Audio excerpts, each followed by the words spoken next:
नमस्कार मित्रों, मैं हूं डॉक्टर हरिनिवास। चैनल का नाम है संस्कृत साहित्य एवं संस्कृति। महाभारत का युद्ध चल रहा है, द्रोण पर्व की कथा चल रही है। अभिमन्यु की मृत्यु के बाद अर्जुन ने जो प्रतिज्ञा की है, चलिए उस प्रतिज्ञा को सुनते हैं। सत्यम वह प्रतिजानामि स्वो अस्मि हंता जयद्रथम। आप सब लोग निश्चित रूप से ये जान लीजिए कि कल जयद्रथ अवश्य मारा जाएगा। न चेद बद भयाद भीतो धार्तराष्ट्रान प्रहस्यति। अगर वो अपने भय से भयभीत होकर के धृतराष्ट्र के पुत्रों को छोड़ करके चला ना गया तो हमारी श्री कृष्ण की या महाराज युधिष्ठिर की शरण में ना आ गया, यानी जयद्रथ को अपने प्राण अगर बचाने हैं तो या तो हम में से किसी की शरण में आ जाए तो उसके प्राण बच सकते हैं, या फिर वो कौरवों का साथ छोड़ करके सिंधु देश वापस चला जाए। इसके अतिरिक्त कल का सूर्यास्त जयद्रथ नहीं देखेगा, और अगर जयद्रथ ने कल का सूर्यास्त देख लिया तो अर्जुन अग्नि में प्रवेश करेंगे। जैसे ही अर्जुन ने यह प्रतिज्ञा की है, श्री कृष्ण ने अपना पांचजन्य शंख बजाया है, अर्जुन ने अपने गांडीव धनुष की प्रत्यंचा का टंकार किया है और फिर देवदत्त नाम का अपना शंख बजाया है। पूरी पांडव सेना में हर्षोल्लास मनाया जा रहा है। जो पांडव सेना अभी तक स्तब्ध पड़ी थी, जो पांडव सेना इस समय तक बिल्कुल शांत और जैसे कि सभी मृत्यु के मुंह में चले गए हों इस स्थिति में थी, वो एकदम से आनंद में आ जाती है अर्जुन की प्रतिज्ञा के साथ ही। देखिए, यही होता है युद्ध भूमि का वैशिष्ट। युद्ध भूमि में किसी की मृत्यु पे आकर के आप रुक नहीं सकते हैं। उसने अपना रास्ता पकड़ा है, आपके मन में अगर पीड़ा है तो उसका बदला लीजिए और तीव्रता के साथ युद्ध कीजिए। उसके लिए शोक मना करके बैठ नहीं सकते हैं। उसकी अपनी गति है, आपका अपना कर्तव्य है। यही तब होता था, यही आज भी होता है। लेकिन जैसे ही पांडव पक्ष में हर्षनाद हुआ है, पांडव पक्ष में जैसे ही शंख और दुंदुभियां बजी हैं, कौरव पक्ष में सभी लोग जो है सन्नाटे में आ गए। जो अभी तक आनंद मना रहे थे, क्योंकि उनके पास यह समाचार पहुंच गया है कि अर्जुन ने क्या प्रतिज्ञा की है। जयद्रथ तुरंत ही वहां आकर के पहुंचता है और दुर्योधन से कहता है कि भैया बस अब मुझे यहां से जाने दो, मैं सिंधु देश आज ही चला जाता हूं, क्योंकि मुझे मालूम है कि अगर अभिमन्यु की मृत्यु का कारण अर्जुन मुझे मानते हैं और उन्होंने मुझे मारने की प्रतिज्ञा की है, तो फिर ये प्रतिज्ञा तो वो पूर्ण करेंगे। लेकिन वहां अगर एक अर्जुन ये प्रतिज्ञा कर रहा है तो यहां मेरे पास आप सभी इतने सारे योद्धा हैं, अगर सभी मिलकर के मुझे वचन दें कि आप लोग हमारी रक्षा करेंगे, तब दुर्योधन कहता है न भेतव्यम नरव्याघ्र को ही तो हम पुरुषर्षभ मध्य क्षत्रिय वीराणाम तिष्ठन्तम प्रार्थयेत युधि। अरे आप क्यों इस प्रकार से घबरा रहे हैं? हम सब आपको वचन देते हैं कि हम आपको अपने बीच में रखेंगे, और जब तक आप हमारे बीच में हैं तब तक इस रणभूमि में कोई आपका स्पर्श भी नहीं कर सकता है। कितने योद्धा आपकी रक्षा में रहेंगे? दुर्योधन यहां वचन देता है अयम वै कर्तनः कर्णः। ये कर्ण,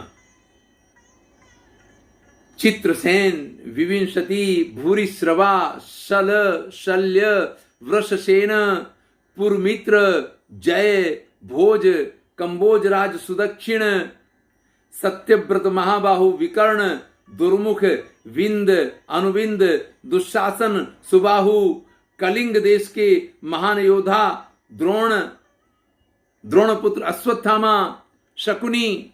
अरे कितने योद्धा, ये सब आपकी रक्षा में रहेंगे। और फिर आप स्वयं भी तो एक महान योद्धा हैं। कल 4 पांडवों को आपने अकेले दम पे रोक के रखा था, तो आप इस प्रकार से रणभूमि को छोड़ करके चले जाएं, ये तो योग्य नहीं है।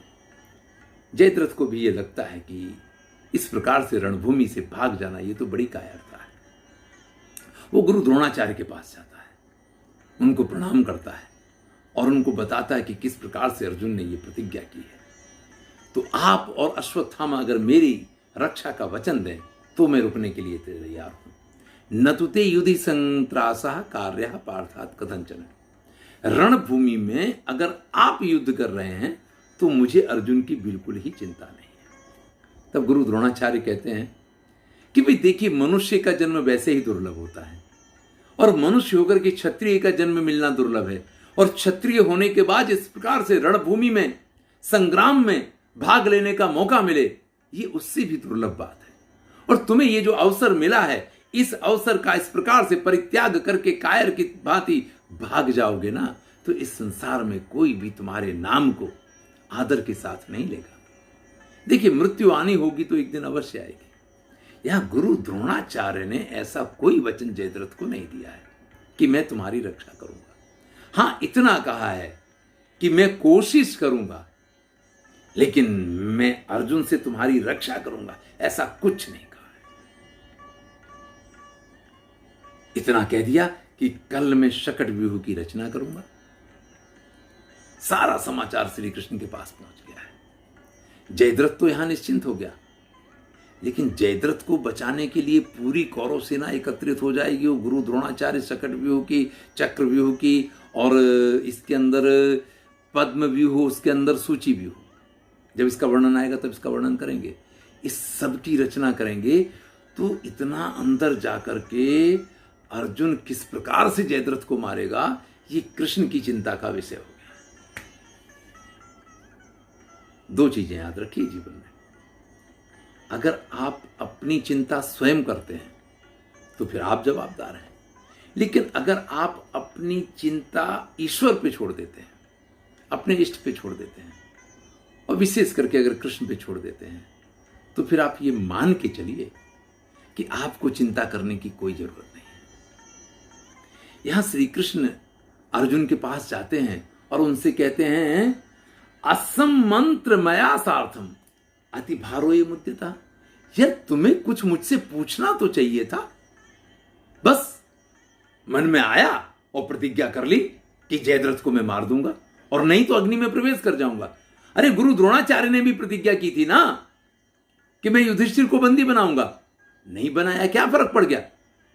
लेकिन यह कौन सी बात है कि अगर मैं जयद्रथ को नहीं मारूंगा तो अग्नि में प्रवेश कर जाऊंगा? कल का सूर्यास्त या जयद्रथ नहीं देखेगा या मैं नहीं देखूंगा।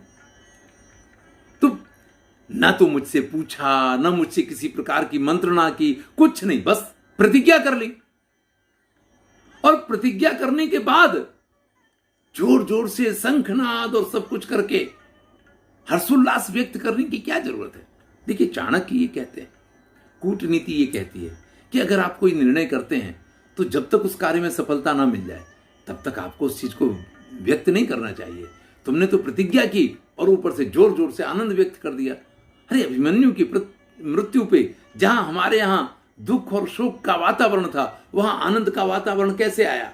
जयद्रथ को जैसे ही ये समाचार मिला है, वो गुरु द्रोणाचार्य के पास गया है और उसने गुरु द्रोणाचार्य के पास से वचन लिया कि गुरु और अश्वत्थामा अगर उसकी रक्षा करें तो ही वो रुकेगा। ऐसे में कर्ण, भूरिश्रवा, द्रोणी, वृषसेन, दुर्जय, कृपाचार्य, शल्य, इन 6 योद्धाओं ने उसकी रक्षा का वचन लिया है कि ये 6 उस जयद्रथ के आसपास रह करके लगातार उसकी रक्षा करेंगे। एक गुरु द्रोणाचार्य को परास्त करना कठिन कार्य है, और फिर अगर ये 6 योद्धा है ना, इनमें से एक एक के साथ भी अगर युद्ध करना हो तो ये कठिन कार्य है। तेसाम एकैकसो वीर्यम शरणाम तुम अनुचिंत्य। अब तुम विचार तो करो, अगर वो 6 एक साथ उपस्थित होंगे तो ये क्या किया है तुमने? ये क्या प्रतिज्ञा, किस प्रकार से प्रतिज्ञा की है? श्री कृष्ण को बड़ी चिंता हो रही है। तब अर्जुन कहता है, षड्रथान धात राष्ट्र से मन्य से यान बलाधिकान। अरे, आप उनके इन 6 महारथियों को, जिनको बड़ा शक्तिशाली मान रहे हैं, मेरी आधी शक्ति के बराबर भी ये लोग टिकने वाले नहीं है। द्रोणस्य इसितस्याहं सनापत्ये विलप्यता मूर्धानम सिंधुराजस्य पातिष्यामि भूतले। कल चाहे गुरु द्रोणाचार्य जितने चाहें उतने प्रयत्न कर सकते हैं, लेकिन उनकी उपस्थिति में, उनकी हाजिरी में ही कल मैं जयद्रथ को मारूंगा और अवश्य मारूंगा, क्योंकि मुझे विश्वास है यस्तु गोप्ता महेश्वासा तस्य पापस्य दुर्मते तमेव प्रथमम द्रोणम अभिश्यास्यास्मि केशव। मुझे मालूम है कि उसकी रक्षा गुरु द्रोणाचार्य करेंगे, लेकिन कल मैं गुरु द्रोणाचार्य के ऊपर भी आक्रमण करूंगा और उनको भी परास्त करके जयद्रथ को अवश्य मारूंगा। सुयोधन ने गुरु द्रोणाचार्य को इस द्यूत में मोहरा बनाया है और इस द्यूत में उसकी पराजय निश्चित है। अर्जुन का जोश पराकाष्ठा पे है।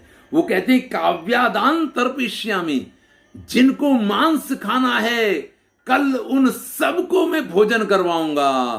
द्राविष्यानि शात्रवान, और जो हमारे दुश्मन हैं उनको हिला के रख दूंगा।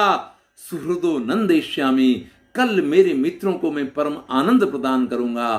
प्रमथिष्यामि सेंधवम, और सिंधुराज जयद्रथ का अवश्य वध करूंगा। मेरे पास गांडीव धनुष है, मैं स्वयं योद्धा हूं। त्वम च यंता ऋषिकेशम, और आप मेरे सारथी हैं। किम्नु स्याद अजितम मया, फिर मैं किसके ऊपर विजय प्राप्त नहीं कर सकता हूं। तब प्रसादात भगवन किमी वाप्ति रणे मम। अरे जब आप मेरे साथ हैं, देखिए ये याद रखिए, अगर आप ये चाहते हैं कि आपकी जवाबदारियां आप स्वयं उठाएं, तो फिर उठा करके घूमते रहिए, कुछ होगा होगा नहीं होगा भगवान मालिक है। लेकिन अगर आप ये चाहते हैं कि आपकी जवाबदारी ईश्वर उठाए, तो ईश्वर के ऊपर एक बार छोड़ दीजिए, विशेष करके कृष्ण के ऊपर एक बार छोड़ दीजिए। क्या कहते हैं अर्जुन कि तब प्रसादात भगवन किमियास्ति रणे मम। अरे आपके प्रसाद से हे केशव, रणभूमि में मेरे लिए क्या संभव है। अभिपद्य ऋषि से किम जानन विगर ऋषि, आप भी इस बात को अच्छी तरीके से जानते हो कि मैंने जो प्रतिज्ञा की है वो अवश्य पूर्ण की जा सकती है, लेकिन फिर भी क्यों मुझसे इस प्रकार से बात कर रहे हो। यथा लक्ष्मी स्थिरम चंद्रे समुद्रे चा यथा जरा, जैसे चंद्रमा में चांदनी है, समुद्र में जैसे पानी है, एवं एताम प्रतिज्ञा में सत्याम विद्धि जनार्दन है। इसी प्रकार से हे जनार्दन, मैंने जो प्रतिज्ञा की है उसको भी आप सत्य मानिए। ध्रुवम वै ब्राह्मणे सत्यम ध्रुवा साधसु संगति श्रीर ध्रुवापि च यज्ञेषु ध्रुवो नारायणे जया। जहां ब्राह्मण होते हैं ना, उनमें सत्य निष्ठा जरूरी होती है। जो साधु होते हैं ना, उनमें सज्जनता जरूरी होती है। अगर आपको यज्ञ आगादि करना है तो धन आवश्यक होता है। इसी प्रकार से जहां नारायण होते हैं वहां जय निश्चित होती है। तो जब आप मेरे साथ हैं तो मुझे पराजय का भय कैसे हो सकता है। इस प्रकार से अर्जुन तो निश्चिंत हो गए, लेकिन जब आप ईश्वर के ऊपर सब कुछ भार छोड़ देते हैं, तब ईश्वर की स्थिति क्या होती है। चलिए महाभारत में इस प्रसंग को भी देखते हैं। श्री कृष्ण देखते हैं कि कौरव सेना में बड़े ही अशुभ उत्पात हो रहे हैं। कौरव सेना भय से व्याकुल हो रही है। मैंने कहा कि अभिमन्यु की मृत्यु के बाद पांडव सेना में सन्नाटा था, कौरव सेना में आनंद था। पर अर्जुन की प्रतिज्ञा के बाद पांडव सेना में आनंद है और कौरव सेना में सन्नाटा है। इसी स्थिति में श्री कृष्ण अर्जुन के भवन में प्रवेश करते हैं। वहां सुभद्रा उनसे मिल जाती है। सुभद्रा का सामना उसके मृत्यु के समाचार के साथ करना श्री कृष्ण के लिए बड़ा कठिन तो था, लेकिन यही तो होता है श्रेष्ठ वीरों की बात। मां शोकम कुरुवार्ष्णेयी कुमारम प्रति शस्नुषा। अरे तुम इस प्रकार से दुख नहीं कर सकते हो। वीर योद्धाओं की मृत्यु पे वीर योद्धाओं की माताएं कभी आंसू नहीं बहाती हैं। सर्वेशाम प्राणिनाम भीरु निष्ठैसा काल निर्मिता। देखो, मृत्यु तो सबकी निश्चित है, आज नहीं तो कल सबको मृत्यु आनी है, लेकिन श्रेष्ठ मृत्यु का प्राप्त होना ये तो बड़े सौभाग्य की बात होती है ना। कुले जातस्य धीरस्य, तुम्हारा जन्म एक धैर्यवान कुल में हुआ है, विशेषकर क्षत्रिय कुल में तुमने जन्म लिया है। सदृशम मरणम हेतु तव पुत्र से मासुचे, और तुम्हारे पुत्र को जो वीर गति प्राप्त हुई है, इससे उत्तम तो किसी वीर योद्धा की मृत्यु हो ही नहीं सकती है। अरे जो गति उसको मिली है, तपसा ब्रह्मचर्य श्रुति ने प्रज्ञया पिचा। लोग वाग तपस्या करते हैं, यज्ञ दान धर्म श्रुति ज्ञान विज्ञान क्या क्या नहीं कोशिश करते हैं, तो भी उस गति को वो नहीं प्राप्त कर सकते हैं जिस गति को तुम्हारे पुत्र ने प्राप्त किया है। वीरशु वीर पत्नी तुम, वीर जा वीर बांधवा, कितना सुंदर ये श्री कृष्ण ही कह सकते हैं। तुम वीर की माता हो, एक वीर की पत्नी हो, एक वीर की पुत्री हो, और एक वीर भाई की बहन हो। किसी के पास एक चीज हो ना इसमें से, तो भी वो स्त्री गौरव ले सकती है। वीर पिता की पुत्री हो तो भी अपने पिता की वीरता का गौरव लिया जा सकता है। वीर भाई की बहन हो तो वो भी गौरव ले सकती है। जिसका पति वीर योद्धा हो वो भी गौरव ले सकती है। जिसका पुत्र, अरे तुम्हारे पास तो सारे गुण हैं। तुम वीर की माता, वीर की पत्नी, वीर की पुत्री और एक वीर योद्धा की बहन भी हो, तो तुम्हें इस प्रकार से दुखी नहीं होना चाहिए। लेकिन माता माता होती है। सुभद्रा बहुत विलाप करती है। वो कहती, मैं क्या मुंह लेकर के उत्तरा के पास जाऊं, मैं क्या जाकर के उत्तरा से कहूंगी कि सभी पांडव बने रहे, सारे वृषणवंशी योद्धा बने रहे, सारे पांचाल देश के योद्धा बने रहे, और इन सब के रहते हुए मेरे पुत्र अभिमन्यु को मार दिया गया। अरे भीमसेन के बल को धिक्कार है। अर्जुन जो धनुष धारण करते हैं उस धनुष को भी धिक्कार है। और विष्णु वंश के सारे वीर योद्धा बने रहे, पांचाल देश के सारे योद्धा बने रहे, सबके बल पौरुष को धिक्कार है जो एक बालक की रक्षा नहीं कर पाए। अरे चेदी देश के सभी योद्धा, मत्स्य देश के सभी योद्धा, संजय वंश के सभी योद्धा, इन सब को धिक्कार है अगर वो एक अभिमन्यु की रक्षा ना कर पाए। फिर वीर माता का जो स्वभाव होना चाहिए, सुभद्रा उस पे आती है और अपने उस मृत पुत्र को आशीर्वाद देती है कि सभी प्रकार के अश्वमेध यज्ञ करके राजाओं को जिस फल की प्राप्ति होती है, हे पुत्र तुम्हें उन फलों की प्राप्ति हो। बड़े बड़े ब्राह्मण तपस्या करके जिस फल को प्राप्त करते हैं, सत्य बोलने से जिस फल की प्राप्ति होती है, श्रेष्ठ कार्य करने से जिस फल की प्राप्ति होती है, यज्ञ दान ब्रह्मचर्य पुण्य तीर्थ, इन सब से जिस जिस प्रकार के फलों की प्राप्ति होती है, हे मेरे प्रिय पुत्र तुम्हें उन सभी फलों की प्राप्ति हो और तुम उत्तम से उत्तम लोक को प्राप्त करो। गो सहस्र प्रदात्री नाम, 1000 गायों का दान जिसने किया हो, कृतुदानाम जया गति ही, और बड़े बड़े यज्ञ करने वाले को जिस गति की प्राप्ति होती है, नैवी शिकम चाभिमतम ददताम या गति शुभा, और बड़े बड़ी सामग्रियों के साथ में उत्तम उत्तम घर निवास स्थान ब्राह्मणों को दान में देने वालों को जिस श्रेष्ठ लोक की प्राप्ति होती हो, प्रभु तुम्हें उस लोक में ले जाए। इस प्रकार से माता सुभद्रा ने अपने पुत्र को आशीर्वाद दिया है, अभिमन्यु को आशीर्वाद दिया है।